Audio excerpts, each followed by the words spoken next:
Okay, we are back live here on the Jiggy Jaguar radio broadcast. Of course, thanks for tuning in to the big program, live video at jiggyjaguar.com.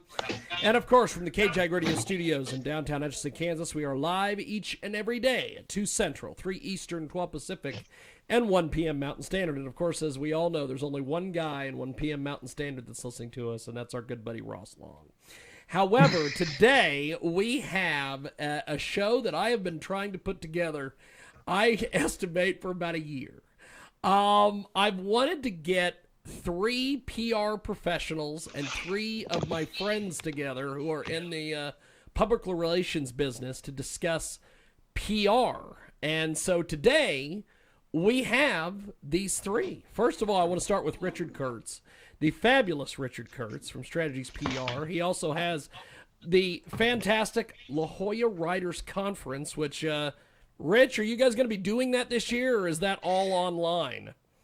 No, this year it's going to go live. No, online. No, it's going to go online. I've just been corrected. You've just been corrected by the boss. That's awesome. The boss, the founder, and the person who knows me best. That's right. Or as I like to refer to them, management. We also have with us today Jamie Roberts. She has the website forthewin.media, and she is from the music PR world, as Rich is from the book publishing world. And, of course, last but not least, your friend, my friend, everybody's friend, the lovely Erika Icon from the Rub PR. She is, of course, from the adult PR world. And Jamie, Erika, Rich, thanks for doing this. Thanks for putting up with me all these years and booking guests on the show and everything. So thank you, guys. Of course. Well, thank you for having all us. it takes is somebody you can look down on so that you can feel better about yourself, Jiggy. That's why we hang out with you. That's awesome. Well, one of the things, Rich, that you do is media training with your clients. And I know that just from having personal conversations with Erika in the past, she has dabbled in this and is, I'm amazed she still has all the hair that she has on her head from media training and everything. Jamie, do you do a lot of media training with your clients, or do you just go, these guys are literally rock stars, so people are just happy to have them on their shows? It depends on the client, really. It depends. If I have somebody like the guys in Jane's Addiction, I don't need to tell them what to do. They've been doing it for years. But if I have a brand new band, absolutely I media train them. So, Rich, as far as media training, what do you do specifically? Because I'm sorry, I lost you there for a moment. I was wanting to know what you do specifically, and I want to kind of get everybody's comparisons on what they do with their people. Well, one of the hardest things to do with authors is to get them to transition from having enormous amounts of time to put the written word on paper to having a very limited amount of time to make a point on media. And that takes a lot of taught condensation, if you will, and having them put their egos aside and having them try to pick a point to talk about that can be effectively gotten across in either a few minutes or half an hour, or whatever the time space is. So Erika, with some of your folks, you and I, like I said, off air, have talked and chuckled on the phone about some of the people that you have worked with in the past that have been ex-clients, and just some of the weird things that you've had to put up with. What do you do with media training? Because like Jamie said, she's got people on her roster where they don't have, she's not going to fix it. It's not broke. But a new band, she's going to have to explain to them that, you are going to be on radio or TV. And with Rich, you're going to have to, like he said, you're going to have to make the transition from being a book person to selling your book. What do you do, Erika? I think it's along the lines of what Jamie's saying. If they're newer, we do go through it.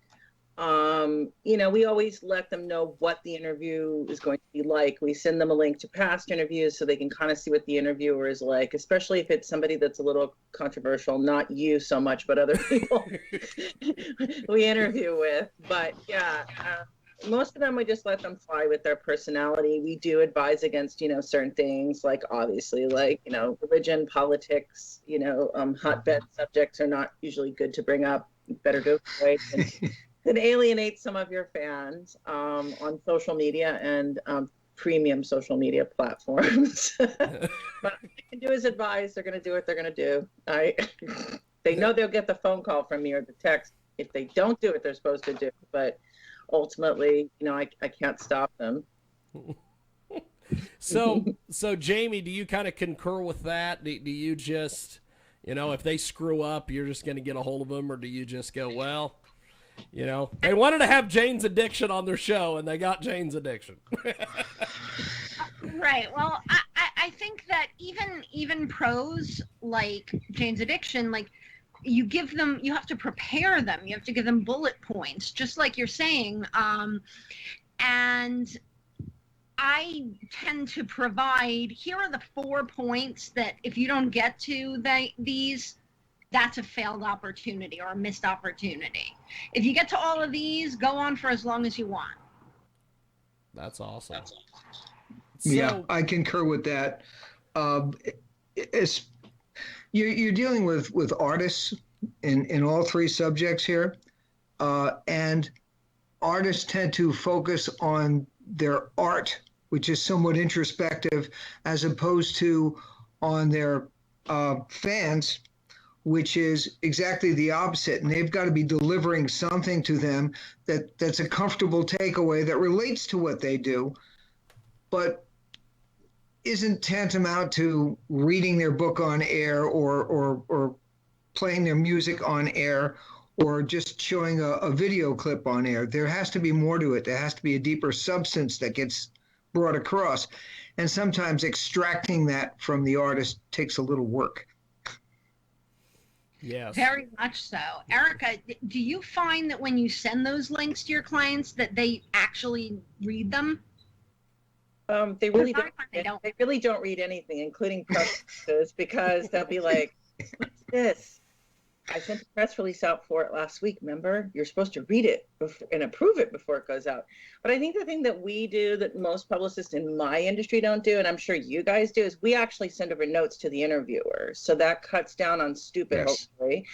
But it also, it's a bio, so they get to learn more about them, a very, extensive bio and bullet points, so they know what we're promoting, So, and the clients know what they should be promoting, like you're saying, the bullet points to people, but I don't send it to the people. I just send them, links, to what the interviewer's like, so they kind of know what they're in store for. Right, but what I'm saying is most of my clients won't even look at those links. So they go in completely blind and then ask what it's going to be like.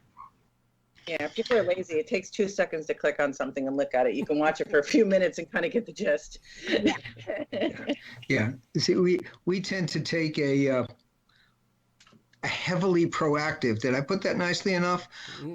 Perhaps draconic role with our authors, and will not put them on the air until we feel they will not suffer from what is the term I give to JISO? Digital foot and mouth disease. Yes. We would rather they did not transmit that on air, and because it's a killer. And now there are so many areas not to go in while you're trying to promote whatever it is that you do. That it's all the more important. But again, when you have heavily involved artists that won't read what you send them, we send the same exact thing. For example, Jiggy knows has been sending him stuff for years. Same thing I send to the client, I send to the host. Yep. And hope the host reads it more than 30 seconds before they're on the air. Not everybody's as conscientious as James, and they'll read it and they'll start going into it. And I have to really hope I didn't put a typo in there, because they'll just go right into the typo. And what See, I if we're jump lucky- over the typos, but I have heard other shows where you've booked people, and yeah, they pull the old Ron Burgundy. They just, well, he's just gotta read what's on the prompter. That's it. That's it. And the good thing about having the same information in both hands is when either party starts to go way off script, the other hopefully can bring it back. And the idea is to have a successful interview that keeps the audience tuned in. It doesn't always work, but hey, all we can do is swing at the ball. That's awesome. So I got to ask this question. You deal with a lot of adult entertainment artists. Did I put that well? What points do you try to get across? You know, I'm from very, very old school pornography, the old Playboy item, the idea that you really bought the magazine for the articles, nonsense. But the item at the bottom of the Playmate that said, you know, I like long walks at the beach, puppies, and I read Shakespeare every night. And you know, not all of that is accurate. So what do you try to get across to the public to give them a broader view of the client? It's more like what they're promoting, their OnlyFans, new scenes on websites, you know, those types of things. We also work with studios and adult-oriented companies. We have an inked webcam site we work with. We have a clip site we work with. We work with a Russian credit card payment processor. But a lot of them are awesome. performers, or they're creators, which means they do clips or they do OnlyFans, and some of them also do camming, or they just do camming, or they do all three. So basically, you know, I'm just trying to put a positive image out there, because people have already decided that our industry is just full of awful people. And honestly, when I deal with mainstream entertainment, not bands, but actually mainstream, you know, type of actors, directors, producers, I've actually had more, you know, kind of sleazy results with them. You I know, would agree. our Yeah. industry is actually very good. Most of the people, I would say, you know, 90% of the people in it are good people. You know, I've tried to change the image of our industry over, you know, the 12 years I've been doing PR, no, 13 almost, and 15 in the industry. And it's hard, you know, especially when the girls fight with each other on Twitter and all these kinds of things, and it gets picked up by mainstream. And then we get negative mainstream articles, negative mainstream requests, you know. So I just try to make them go out there and look like imposters, you know. Yeah, I have the same feeling about like heavy metal. We're kind of put into, like, hard rock and heavy metal are put into box, and they think we're a certain kind of people. And Yep. you know, I found the people in this genre of music to be the best. Yeah. And you know, when you have to spend a lot of hours a day practicing your art, I know this of writers, I know this of musicians. I'm guessing there are elements of anticipatory practice in pornography, but when you have to spend time doing that, you don't have as much time to become politically creative, like so many of these Hollywoodites have become. You know, it's not enough that I made $20 million doing a movie and it took me all of 90 days to do that. I now need to tell the world how it has to be run because I made money. And that's, to me, that has become such a negative influence on the public characterization and polarization of their favorite actors and actresses. I don't see as you running into that problem in the porn industry, because people are there for a singular purpose. They want to enjoy and savor, if you will, what they're seeing. But it's the same thing with music. I want to enjoy the music. I want to hear the music. I want to be inspired by the music. I want to enjoy its creativity, its quality. I don't really care who you wanted to have for president. I want to hear your music. But that's the problem. The girls, you know, I have guys too, and I have trans clients, but the girls think more girls than anything. They think that they need to say it, that it's going to change our world and it's important. They don't understand that they're an escape from the world. And Yes. you're going to lose Twitter followers and Instagram followers. You're going to lose OnlyFans subscribers. Like, this is not a good thing. No. And I say to them honestly, no one cares. Because that's not what you're here for. You're here as an escape. I hate it when I turn on any award show, you know, Grammys, whatever, and they're talking about, you know, how much they hate Trump or this or that. And it's just like, okay, but must we hear this? Like, I want to see this award show. Like, now I don't want to watch the award show. Well, which is why the award shows have lost audience by what, 70 some odd percent so far. And it can't be because 60 or 70% of that audience was against what their position was. It's because that's not what they came to watch. Yep. They came to be entertained by the entertainers talking about the entertainment. Don't give me the politics. You know, don't show me how dumb you can be. Probably the best person on there recently was Ricky Gervais saying, you people have no business talking about anything except your business. Just stay there. And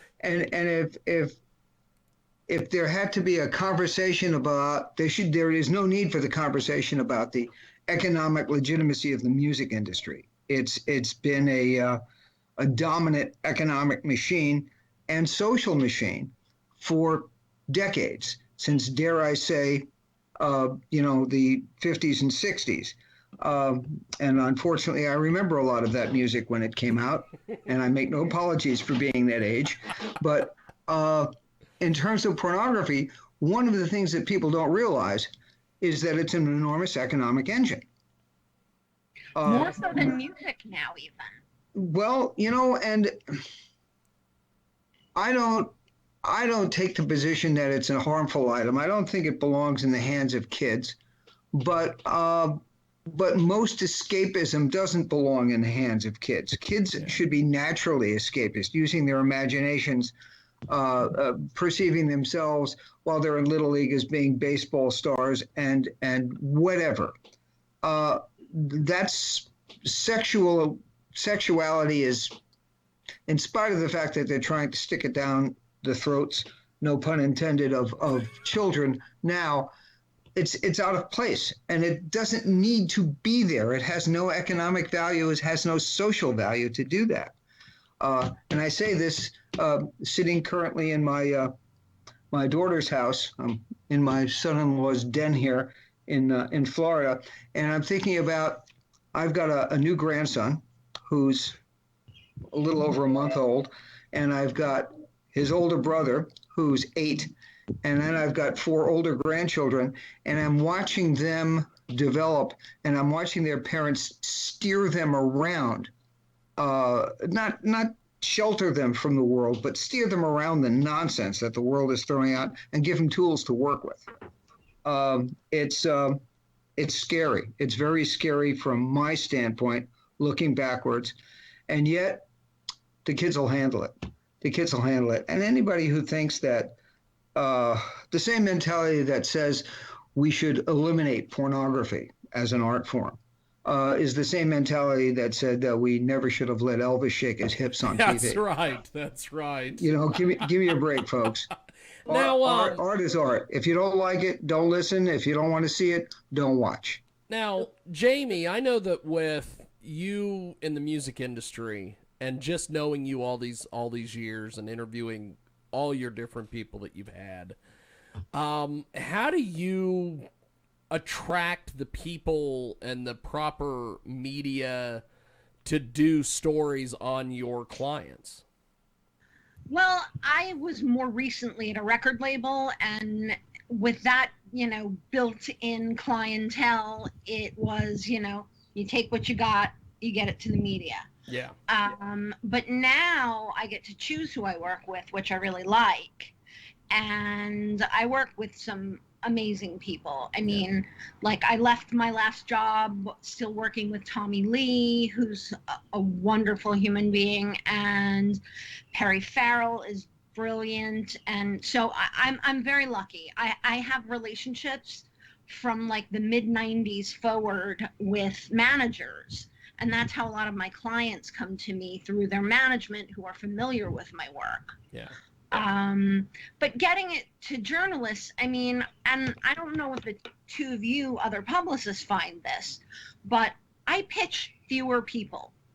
I do things really directly, and I plan it out, and I go one by one, because I know what's going to make a good piece. And, you know, and you don't have to blast out to 1 million people anymore to get the results you need to get. Yeah, I agree.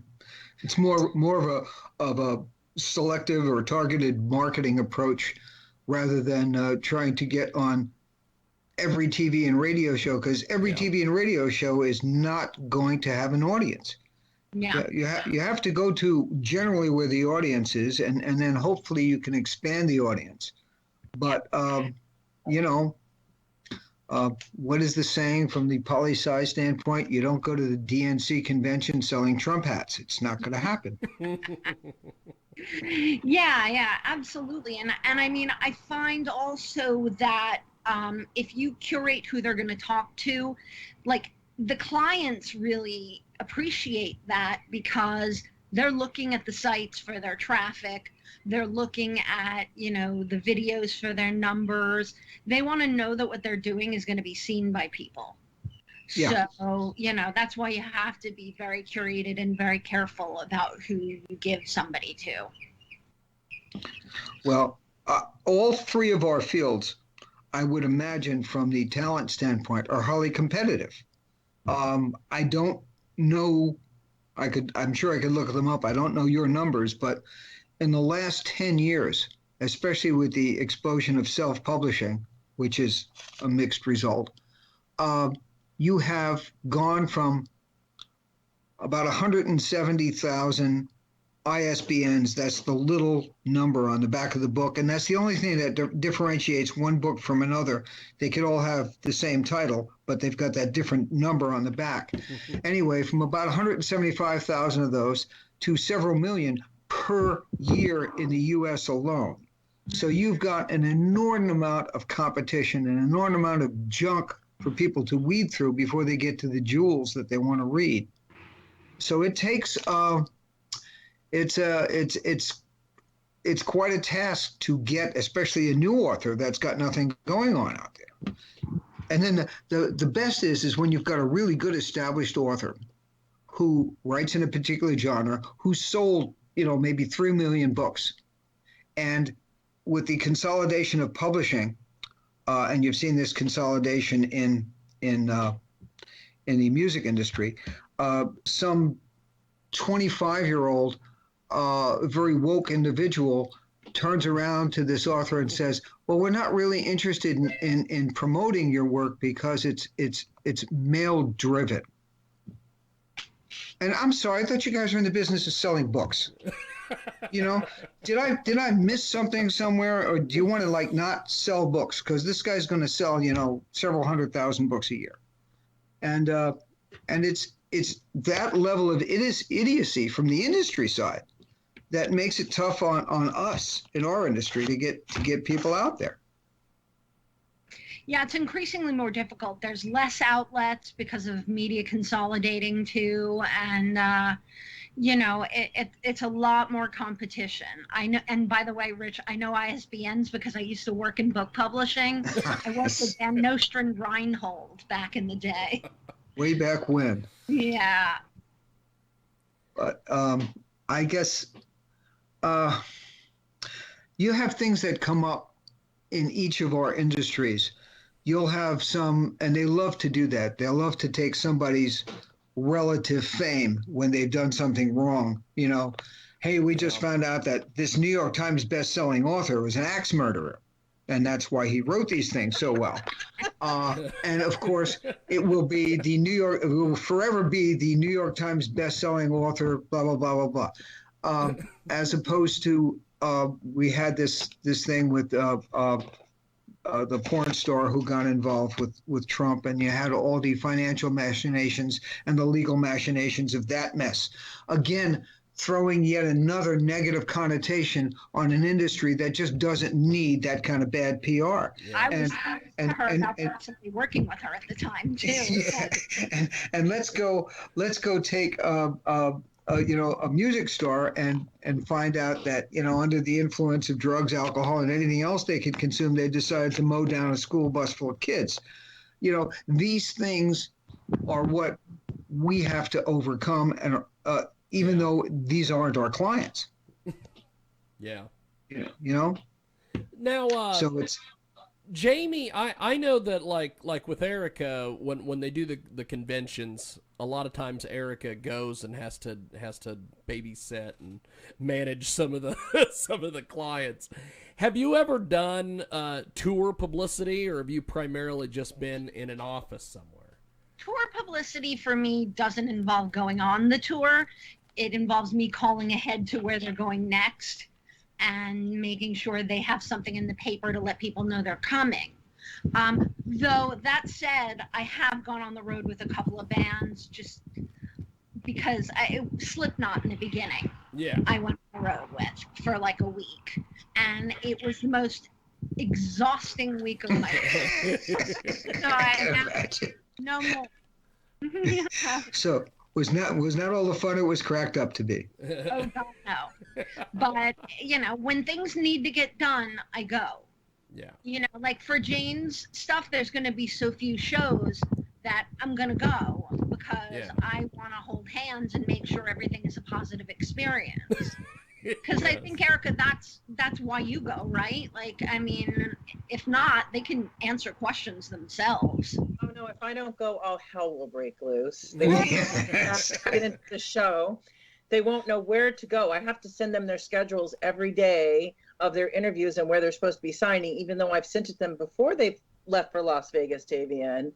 And then when they're not where they're supposed to be, I have to track them down because, Jiggy or another media person is at the booth waiting for them and they're not there, and then I have to handle all the meltdowns. This is the trade show of AVN. Then there's the award show of AVN. I have to do the walkthrough, and then I send them a very detailed text message about how it's going to work. Like, seriously, all hell would break loose. They would all quit, even the ones that have gone a million times, because for some reason, I don't know what happens.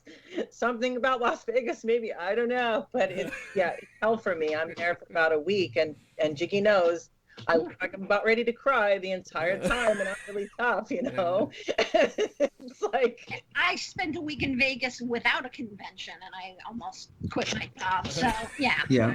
it's too much. It's very much an overload. But and I don't stay at the Hard Rock, which is now the Virgin Hotel. I stay at a hotel across the street because I need quiet. I want to go back to my room and work. I don't want to go to all these stupid parties. I don't want to talk to anybody but my dog. I just want to go back to my room. It's so funny how nobody outside the business gets that. Like, somebody asked me about the Grammys. I was like, the red carpet's over. I'm going to In-N-Out Burger and back to my hotel. Yeah, after the AVN Awards, red carpet's over. I'm at the bar drinking. I don't drink too much while I'm there, although it probably would be better if I did. I'm at the bar drinking and having dinner. I don't go to the awards generally. I'm just to see who's winning, who's won something, trying to see what's going on. Press release just in case the artist wins. So, Oh, I get back on Monday. It happens on Saturday. I am so spoiled. One of the things about most authors is that they always have something interesting to talk about. Yes. And they're not usually routed. I mean, we hold the writers' conference at a hotel, and we laugh because if there's another convention going on, that one always looks like a Shriners convention gone bad, and ours is always, because everybody's working so hard at it, it's comparatively sedate. It's not that they drink any less; it's just that they seem to apply it to pen and paper more, and the people are interesting. The authors themselves are interesting, and most of the writers are very serious, or would-be writers are very serious. We work with everything from newbies to New York Times best-selling authors, and there's always something interesting to talk about, even other than their work. So on a comparative basis, even when we went to Book Expo America and you had, 800,000 square feet of everybody in the book business there, it's comparatively calm and organized. So I don't have too many bad tales to tell. Lucky you. Yes. Yes. I'm sure I can think up a couple, but most of them are really good. Now, Erika, how do you deal with the awards situation? Like Jamie just said, she writes a press release just in case somebody wins an award. How do you deal with, because I know just from talking to you after AVN, you don't do anything at all. You do AVN and then you kind of vanish and write press releases and get everything out, and you don't talk to anybody. Well, generally when we go to Vegas, I don't go to the Exotica shows or some of the stuff overseas. I do go to XBiz, which is more business to B2B, so it's a little different. But Sunday I go and I just relax, and then I drive back Monday because Vegas is close to LA. But no, I don't really want to talk to anybody. In fact, on Sunday I put my phone on airplane mode. This is the only time I ever do that because I'm always available via text, and they know not to call me before 10 in the morning unless something is on fire or someone's dead, because I am not a morning person. I work till late. But I don't know if you know that, Jiggy. It better be a real emergency, not a porn girl emergency. We know about those. Yes. Anyways, but no, I don't write the press release in preparation because I never know what's going to happen. It's so political. It's based on advertising dollars. It's based on how the client is viewed, and it is to a certain extent based on their performance in the scene they're in or their overall work. So I just wait to see if they win before I write the press release. So, and when they win, I'm more excited than they are. There was one time where I literally sat and cried. I mean, all of my awards are given during pre-televised, so that's why at the Grammys I'll know before the show starts if they won. Oh, okay. And now there's even less categories. But the only year I really fully wrote the press release was the year I knew Slipknot was going to win, just because they were the only band that older people would recognize. Wow. That's the songwriter. That's who votes, Do I need to apologize now for not recognizing them? Not at all. They won, so it's fine. You can Google them when we're done. I don't know if I'm gonna like it though. I keep making the argument that they haven't written any real music since 1975, but I primarily say that to irritate my kids. Yeah, and I mean, hey, like I knew they were going to win because they were the most recognizable, the most visible of the nominees, and it wasn't exactly like metal fans were voting. So, well, here's the key. I think you hit the word that hits all three of our fields, and that's recognition. And usually that works. Recognition to popularity to bookings to sales, if you will. But what I found very surprisingly is that the majority of entertainment books about or books by entertainers don't go very far, even if some of them are really good. They just don't have the get up and go, especially if a star is past their time. And I'll mention someone I hope you remember, like Carl Malden, who wrote an excellent book. Who was a really, really nice guy. I had the pleasure of having dinner with him once. And all the fans that may say, "Oh yeah, I remember Carl Malden. I loved him," and this, nobody buys the book. Even Captain Kirk did a book, and he's still going on the entertainment circuit. oh yeah. And the books just don't go anywhere. And I think part of that, if I had to guess from a PR standpoint, is that usually their internal publicist in their field handles the PR for their book, and they don't understand book PR, and they don't understand what it takes to get and what the competition. Well, you know, he's a star, and he won an Emmy, and he wanted this, and he wanted that, or they've got 50 million viewers that watch them in the middle of the night, or whatever. Why didn't the book sell? Well, the book didn't sell because you didn't treat it like a book, and it's a unique market. But the problem is some of these people probably shouldn't also be writing books. You look at somebody like Jenna Jameson's book, she was smart enough to pair up with Neil Strauss, who's an amazing writer and human being. So that book did really well. If she sat down and actually wrote that book, oh God. Oh, none of these people write books. You can count on the fact that none of these presidents ever wrote a book. Yeah. The better speakers they are as presidents, the less writers they are. They don't write their own speeches either. No, so it's a given. The ghost writing or the ghost editing or the writing along with thing is now as accepted as self-publishing. Yeah, I mean, Neil Strauss is awesome. He wrote The Dirt with Motley Crue, so we've both gotten to both our industries he's touched. But yeah.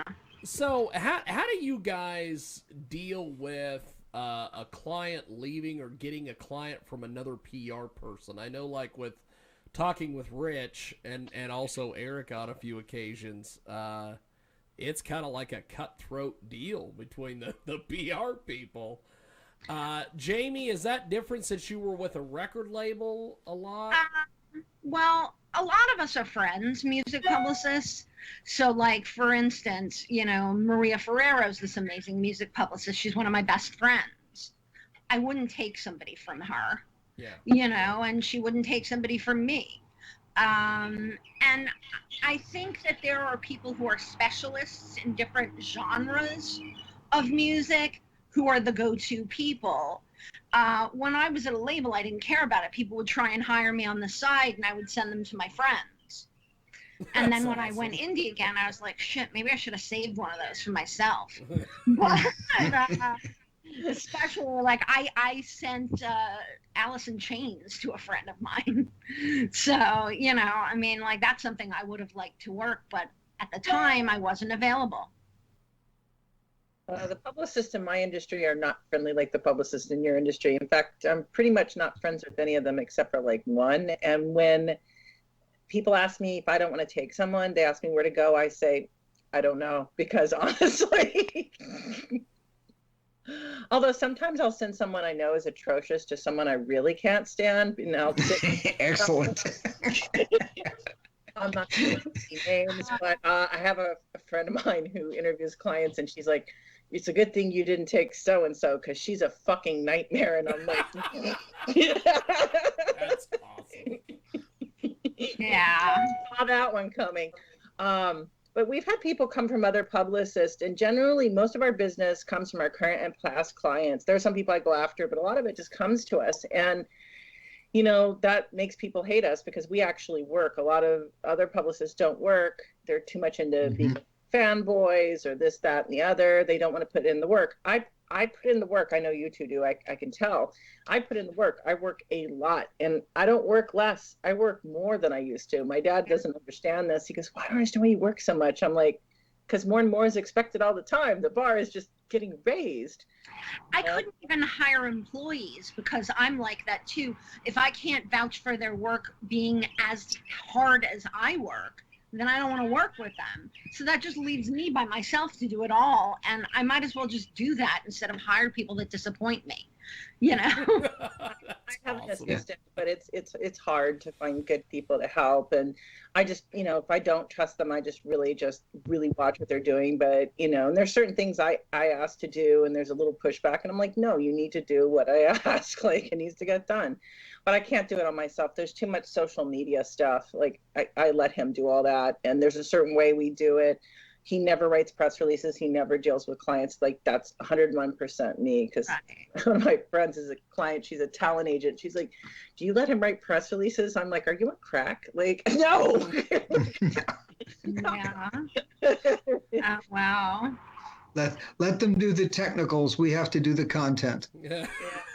Yeah, I don't do social media for my clients, so that's, it's easier that way.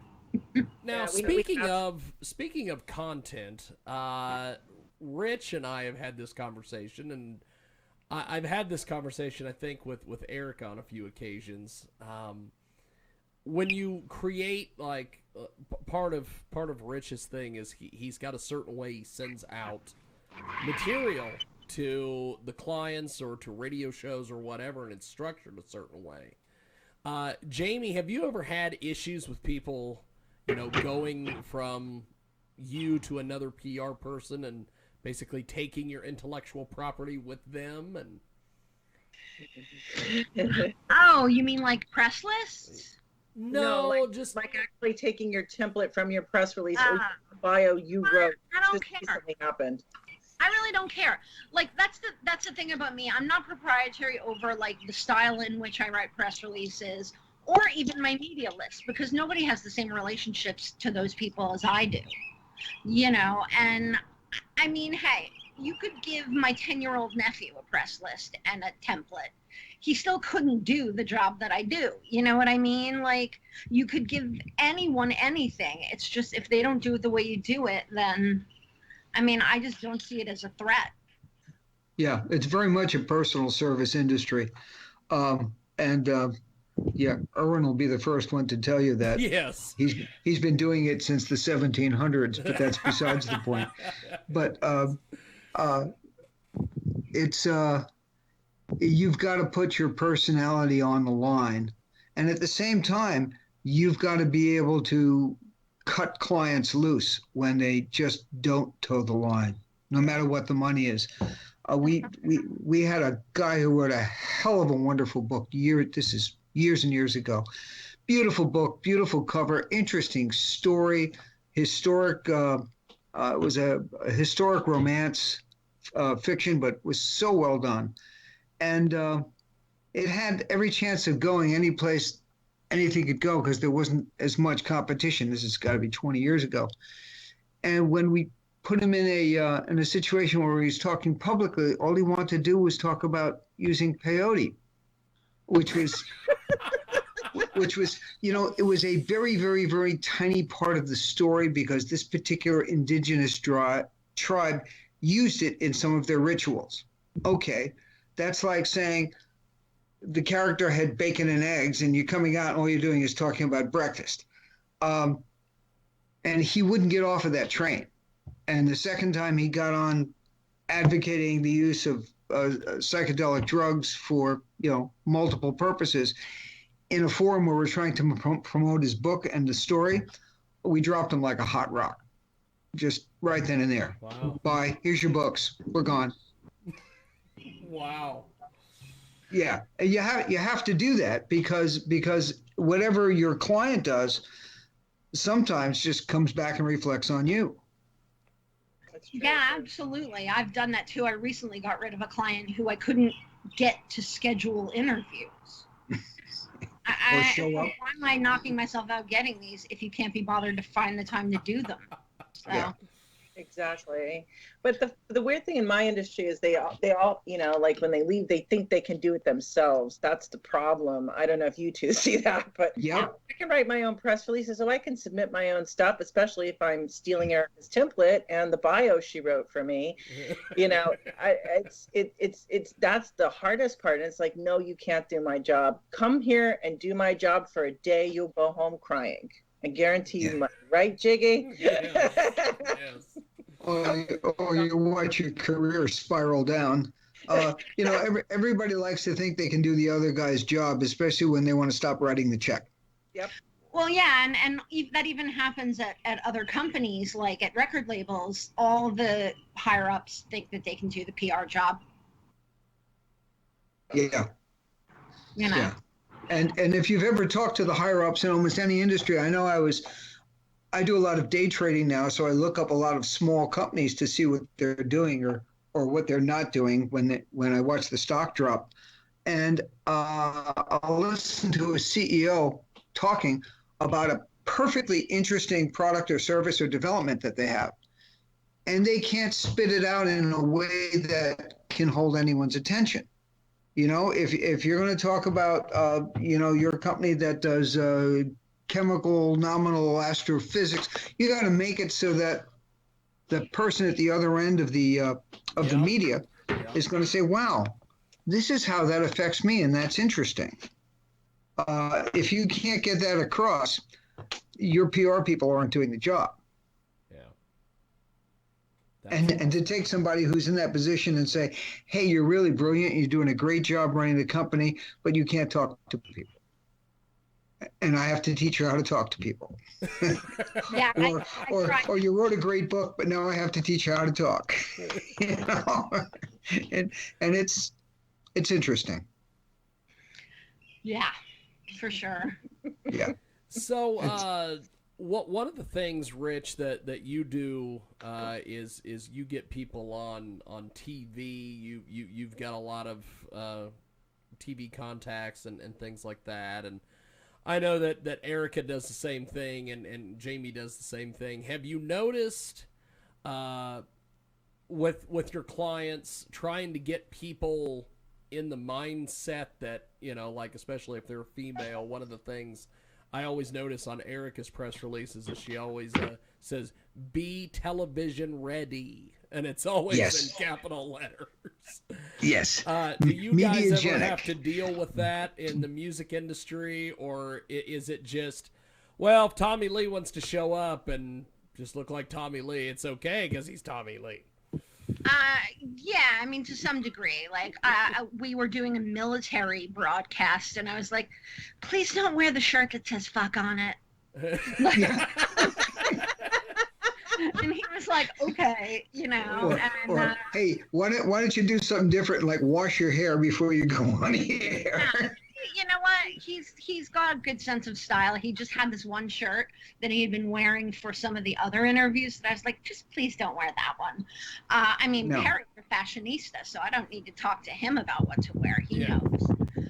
There's just, it's all the person, really. I think it's more to prepare them mentally than to tell them what to wear. Yeah. Because it's a whole different mindset to be on camera and, other than to be talking on the phone, And some people are a people person and love it, like Tommy, but then there's some people who just like to be on the phone, like some other artists I've worked with. And really either way is valid, but, you have to prepare them for the right frame of mind for the press you're doing. Yes, absolutely.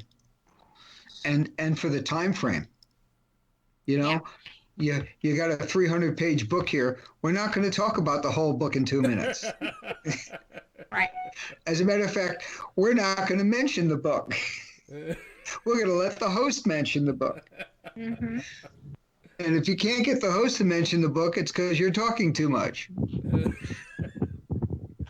when I say that to them, and they're like something like your show, it's not so much. We don't do so much TV. I did get a client on Botched, and I was on it with her, and people still recognize me, which is just awful. But anyways, like your show where it's video, so they need to know to be made up, because if I don't tell them and they're not made up, I'm going to get my butt chewed. So it's more about, like, is it a audio interview or is it an audio interview?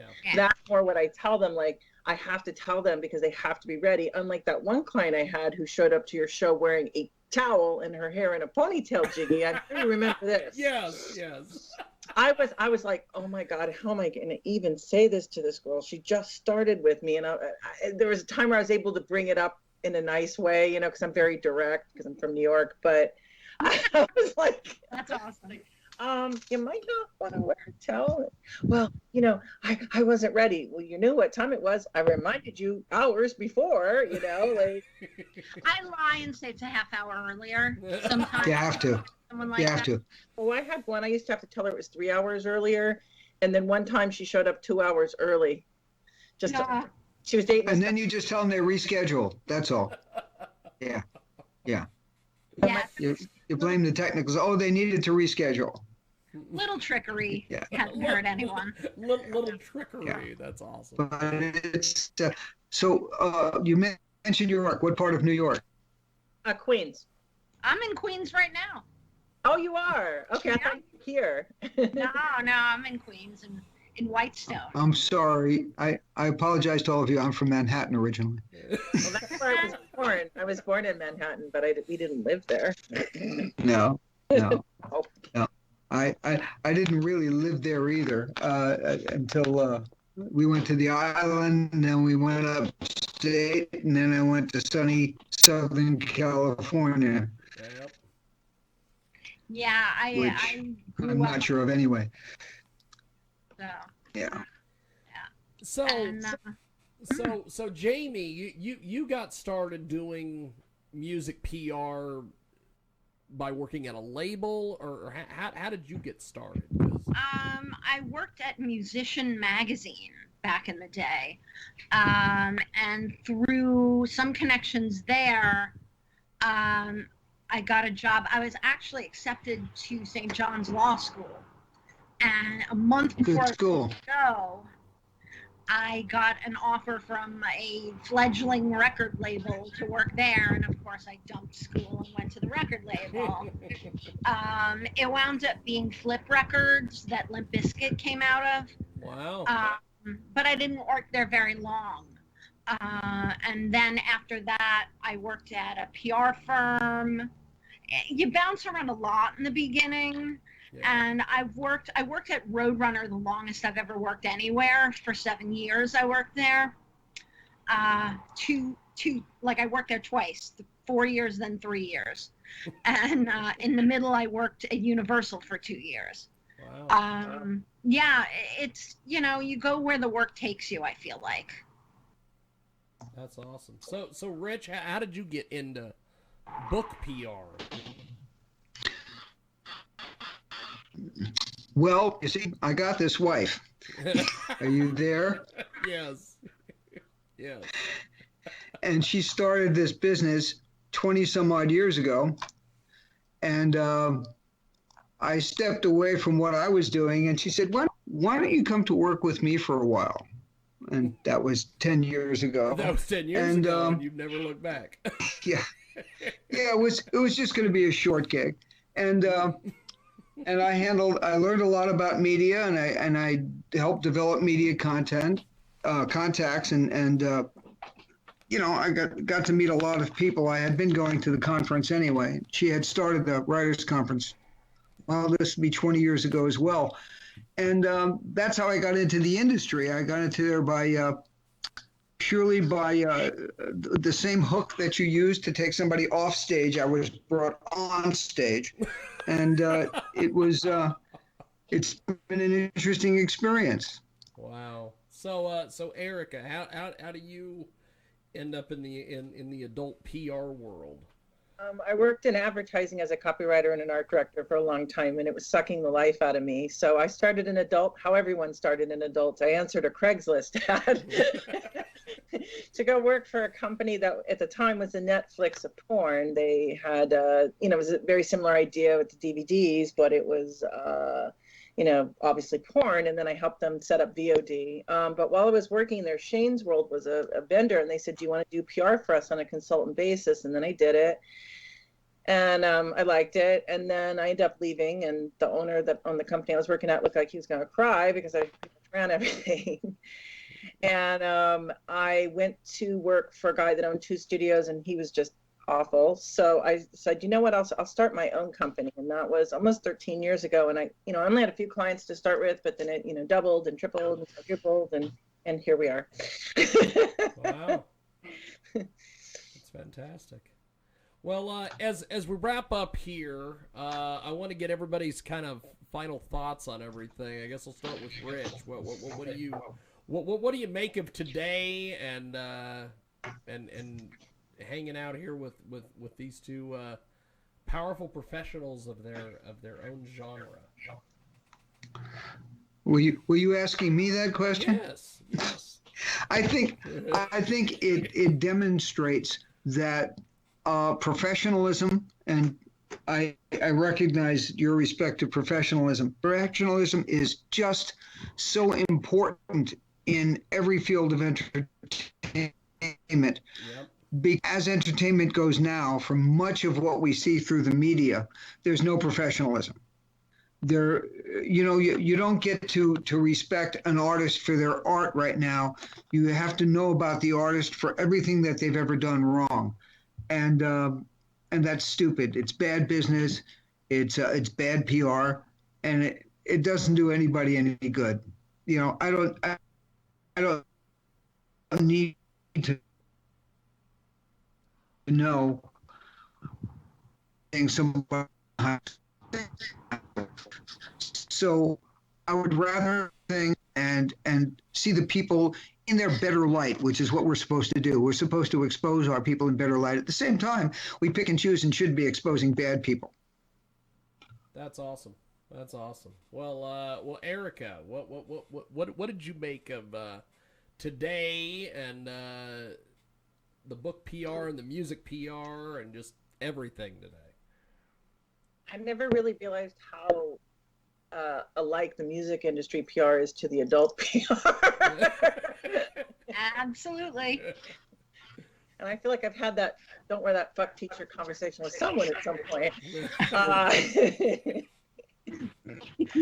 Very interesting. And I have to agree with Rich, this cancel culture and social media are the bane of my existence right now. And I just tell them, just really think about what you're posting before, so you don't get roasted and canceled. And it sucks because, you could be doing nothing and get into trouble. I had a client quit working with me because I wouldn't tweet about Black Lives Matter. It's a company account. Like, it doesn't matter whether I agree with it or don't agree with it. It's a company account, and no one cares really what I think. And if I did speak out for it, I would look trendy and trying to get attention and never works well. But yeah, cancel culture is just the bane right now, and social media. So Jamie, what do you make of today's show and everything? Well, it was nice to meet both of these lovely people, and I definitely want to be in touch with you, Erika, because we do probably have a lot of people in common too. I was thinking, yeah. Queens girls. That's right, girl power. Yeah. But yeah, no, this was great, and I thank you for including me. Yeah, I mean, PR is essentially PR no matter what you're doing it for. Yeah. And, just our work's not visible unless it's not good. And then it's very visible. So, yes. If you're getting ignored, you're probably doing it right as a publicist. Yeah. That's awesome. That is awesome. Well, as we wrap up here, I guess we'll get the plugs and everything. Rich, how do we get in touch with you and the Writers Conference and everything, my friend? Did you want my federal prison address or just my email? Oh boy. Anything to do with art, craft, and business of writing, please go to lajollawritersconference.com or strategiespr.com. Anything to do with any of the other inane things that I'm involved in, just go to my personal email, richkurtz@gmail.com. So Jamie, you're out on your own. You've got, like you said earlier, you can pick and choose the clients you work with. How do we get in touch with you and everything? My website is forthewin.media, not .com.media, and I also do a show where I interview journalists, and that's twitch.tv/metalflack, and I have a lot of fun doing it, and it's really worth checking out because I'm turning the tables and finding out what journalists want. So those two sites, perfectly fine. I bet that's fun. You're in trouble, Jiggy. Big trouble. Oh, I don't know if she'd ever have me on that show because she's known me for a while. I'm very opinionated. Well, that's not problematic. Like I have all sorts of journalists on there, but it's great the amount of people that want to do it. I'm actually booked through like the summer. That's So awesome. it's great. That's awesome. So Erika, how do we get in touch with you and everything that you were doing? And Okay, the website is The Rub PR. That's THERUB PR. Rich will appreciate it because it's Shakespeare alliteration, and it's also a double entendre. Our Twitter, Instagram, and TikTok are The Rub PR, and our website is therubpr.com. Pretty easy. awesome. And we're also on Facebook, but we don't use that much. They hate us. They hate the adult industry. So you're on TikTok?